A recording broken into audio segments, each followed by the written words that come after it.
In gergo tecnico è la legge regionale numero 6 del 2017. Per tutti, fin dalla sua emanazione, era stata la legge del prima ai veneti nell'accesso agli asili nido. Preferenza per l'iscrizione al nido pubblico a chi risiede ininterrottamente o lavora da almeno 15 anni nella nostra regione.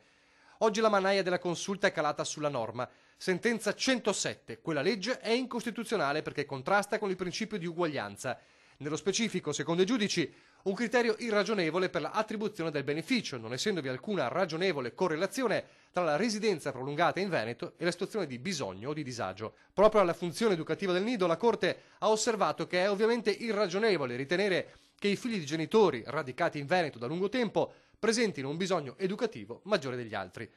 L'opposizione in regione, per bocca del capogruppo del PD Stefano Fracasso, va subito all'attacco.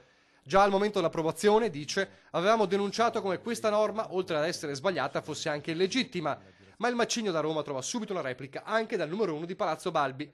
Prendiamo atto con rispetto della sentenza, dice il governatore Luca Zaia, ma è lecito anche dissentire e osservare che la residenza di 15 anni in Veneto è un principio di civiltà. Sembra che questo sia un elemento di razzismo, di diseguaglianza, ma non è così, perché se noi pensassimo ad esempio di avere un posto solo a disposizione in un asilo e lì arrivassero due cittadini, uno che è residente da più di 15 anni e che ha un figlio e è residente da più di 15 anni in Veneto, e un altro cittadino che magari è arrivato ieri mattina e a parità di reddito entrambi i cittadini, a me risulta che buon senso ci dica che dobbiamo dare il posto, quell'unico posto libero, prima a un Veneto, che può essere un Veneto da generazione oppure un nuovo Veneto, magari un immigrato arrivato da più di 15 anni, e poi a tutti quelli che vengono dopo. Invece la consulta dice che davanti a quel posto libero non è giusto chiedere come priorità ai due che se lo contengono la residenza, ma bisogna darlo a quello che è appena arrivato. Io penso che questo vada contro tutti i principi.